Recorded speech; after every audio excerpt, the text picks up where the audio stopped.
नमस्कार दोस्तों, आप सभी का हमारे चैनल स्टडी इन बिहार में स्वागत है।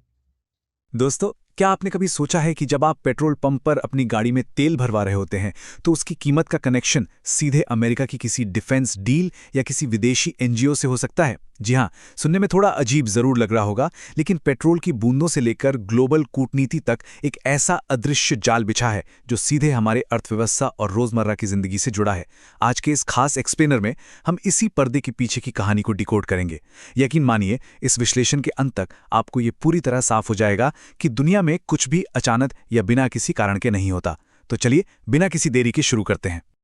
आज के इस एक्सप्लेनर के मुख्य बिंदु रहेंगे भारत में रोज होने वाली 8% तेल की कमी, एक सप्लायर के रूप में वेनेजुला की अचानक एंट्री, एफसीआरए यानी विदेशी फंडिंग को लेकर चल रहा विवाद और अमेरिका का भारत को एडवांस अटैक हेलीकॉप्टर्स बेचने का दांव।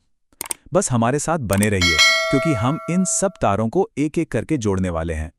तो सबसे बड़ा सवाल यही है, आखिर ईंधन की सप्लाई में आई कमी का एक अमेरिकी सीनेटर के अचानक कोलकाता दौरे और मिलिट्री अटैक हेलीकॉप्टर्स से क्या लेना देना हो सकता है? रोजमर्रा की जरूरत के तेल से लेकर इंटरनेशनल लेवल की डिप्लोमेसी तक ये पूरी गुत्थी आपस में कैसे उलझी हुई है? आइए इसे समझते हैं। 5.8 मिलियन यानी 58 लाख। अब ये कोई छोटा मोटा नंबर नहीं है।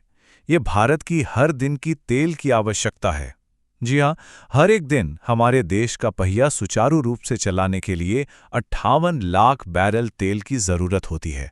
इमेजिन करके देखिए, ये कितनी बड़ी मात्रा है। और सबसे हैरानी की बात तो ये है कि हमारी निर्भरता बाहरी देशों पर बहुत ज्यादा है। हमारी कुल मांग का लगभग 90% तेल यानी करीब 50 लाख बैरल हर दिन देश की सीमाओं के बाहर से आता है। हम केवल 10% ही देश के अंदर प्रोड्यूस कर पाते हैं। इसका सीधा सा मतलब यह है कि दुनिया के किसी भी कोने में अगर कोई छोटी सी भी हलचल होती है तो उसका सीधा असर हमारी सप्लाई चेन पर पड़ता है। और देखिए, ऊर्जा की ये भूख रुकने वाली नहीं है। आज हमारी जो मांग 5.8 मिलियन बैरल पर है, वो अर्थव्यवस्था के बढ़ने के साथ साथ तेजी से बढ़ेगी। अनुमान है कि 2030 तक ये 6.8 मिलियन, 2035 तक 8 मिलियन और 2050 तक 9.1 मिलियन बैरल प्रतिदिन के विशाल आंकड़े को छू लेगी। लेकिन अभी वर्तमान में एक बहुत बड़ी समस्या चल रही है। हम अपने डेली टारगेट से 8% पीछे चल रहे हैं। हमारा टारगेट 52 लाख बैरल प्रतिदिन खरीदने का था, लेकिन अभी जो सप्लाई आ पा रही है वो केवल 49 लाख बैरल ही है। अब ये 8% का गैप सुनने में शायद छोटा लगे, लेकिन इंटरनेशनल मार्केट में ये एक बहुत बड़ा अंतर है जो पूरी सप्लाई चेन में खलबली मचा रहा है। सेक्शन 1, द शिफ्टिंग चेसबोर्ड, यानी मिडिल ईस्ट से लेके साउथ अमेरिका तक बिसात कैसे बदल रही है। दरअसल हुआ यह है कि ग्लोबल कॉन्फ्लिक्ट्स के चलते स्ट्रेट ऑफ हॉर्मुज के अहम व्यापारिक रास्ते में रुकावटें आने लगी। इससे सऊदी अरब से जो तेल आता था उसके रास्तों में देरी होने लगी। और ठीक इसी समय यूएई ने क्या किया, उसने ओपेक के उत्पादन नियमों से खुद को बाहर कर लिया ताकि वो ज्यादा से ज्यादा तेल एक्सपोर्ट कर सके। इस एक रणनीतिक बदलाव ने भारत की ऊर्जा सप्लाई का पूरा नक्शा ही बदल कर रख दिया है। और अगर आप आज भारत को तेल देने वाले देशों की टॉप लिस्ट देखेंगे तो वो पूरी तरह से पलट चुकी है। रूस अभी भी नंबर 1 पर बना हुआ है, लेकिन यूएई अब छलांग लगाकर दूसरे नंबर पर आ गया है और सऊदी अरब खिसक कर चौथे स्थान पर चला गया है। लेकिन इन सब के बीच जो देश अचानक से तीसरे नंबर पर आ खड़ा हुआ है वो वाकई सबसे हैरान करने वाला है, और वो है वेनेजुएला। 4.17 लाख बैरल।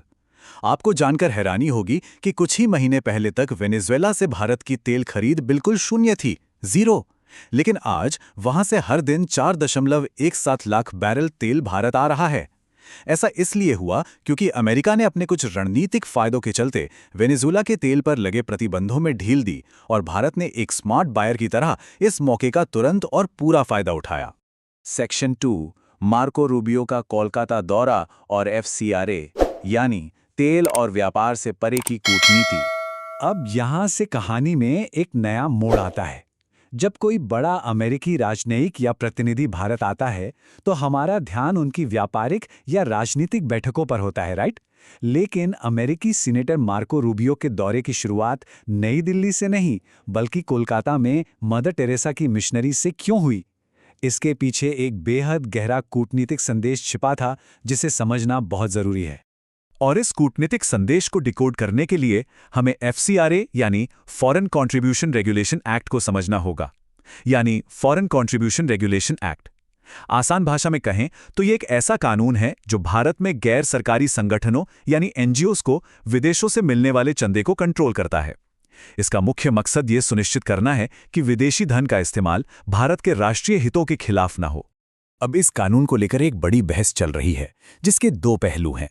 एक तरफ भारत सरकार का स्पष्ट रुख है कि विदेशी फंड का दुरुपयोग, जबरन धर्मांतरण और राष्ट्रीय सुरक्षा को खतरे में डालने वाली गतिविधियों के लिए नहीं होना चाहिए, इसलिए इसे सख्ती से रेगुलेट करना जरूरी है।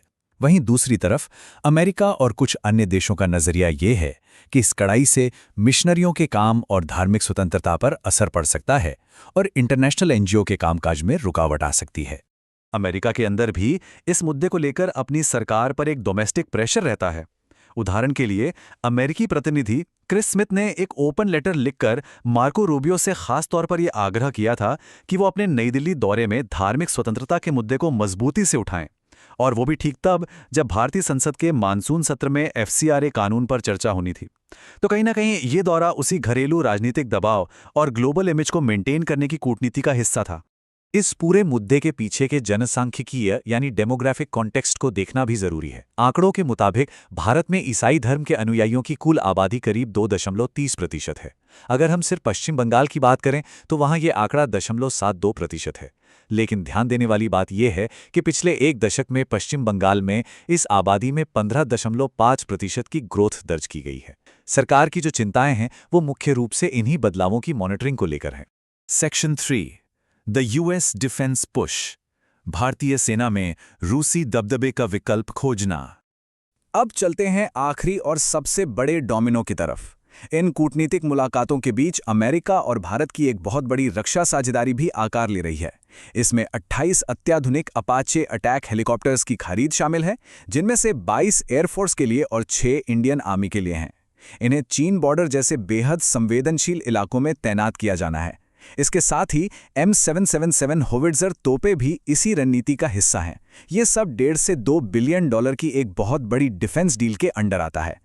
लेकिन रुकिए, कहानी सिर्फ इतने हेलीकॉप्टर या तोपें खरीद लेने भर से खत्म नहीं होती। ये जो 3,500 करोड़ का बड़ा अमाउंट आप देख रहे हैं, ये कोई नया हथियार खरीदने के लिए नहीं है, बल्कि जो हथियार हमने खरीदे हैं उन्हें लंबे समय तक मेंटेन रखने के लिए अमेरिका से मिलने वाले सर्विस और सपोर्ट पैकेज की कीमत है। इसे कहते हैं असली बिजनेस और जियोपॉलिटिकल स्ट्रैटेजी। रणनीति बिल्कुल साफ है, पहले अपना हार्डवेयर बेचो और फिर मेंटेनेंस और भारी भरकम सर्विसिंग पैकेजेस के जरिए एक ऐसा लॉक इन पीरियड बना दो जिससे लंबे समय तक रेवेन्यू भी आता रहे और उस देश की रणनीतिक निर्भरता भी आप पर बनी रहे। क्योंकि एक बार आपने किसी देश का सिस्टम अपना लिया तो आपको दशकों तक उसी की तकनीक पर निर्भर रहना पड़ता है। Section 4 the geopolitical domino effect. चलिए अब इन सभी कड़ियों को आपस में जोड़ते हैं। अगर आप इस पूरी पिक्चर को एक साथ देखें तो समझ आएगा कि भारत ग्लोबल स्टेज पर एक बेहद ही बारीक और जटिल संतुलन बना रहा है। एक तरफ हमें अपनी बढ़ती ऊर्जा जरूरतों को पूरा करने के लिए वेनेजुएला से तेल खरीदना है, दूसरी तरफ आंतरिक सुरक्षा सुनिश्चित करने के लिए देश में FCRA जैसे कानूनों को रेगुलेट भी करना है, और इन सबके बीच अपने बॉर्डर्स को सुरक्षित रखने के लिए अमेरिका से अत्याधुनिक हेलीकॉप्टर्स की डील भी करनी है। ये सभी चीजें अलग अलग नहीं हैं, बल्कि एक ही विशाल नेटवर्क के जुड़े हुए तार हैं। तो अंत में एक बड़ा सवाल हम आप पर छोड़कर जा रहे हैं। इस कूटनीतिक शतरंज के खेल में असल में सबसे ज्यादा पावर किसके हाथ में है? क्या वो देश जो अपनी शर्तों पर तेल बेच रहा है, वो जो हथियार बेचकर रणनीतिक रूप से कंट्रोल कर रहा है, या फिर वो देश जो इन सब के बीच अपने खुद के राष्ट्रीय हितों का एक बेहतरीन संतुलन बनाए हुए है? आपको क्या लगता है? अपनी राय हमें कमेंट बॉक्स में जरूर बताइएगा। इस एक्सप्लेनर को अंत तक देखने के लिए आप सभी का बहुत बहुत धन्यवाद। अगर आपको ये डीप एनालिसिस पसंद आया हो तो इसे तुरंत लाइक करें, अपने दोस्तों के साथ शेयर करें, और ऐसे ही शानदार और इन्फॉर्मेटिव कंटेंट के लिए चैनल को सब्सक्राइब करना बिल्कुल ना भूलें। मिलते हैं अगले एक्सप्लेनर में एक और नए और दिलचस्प विषय के साथ।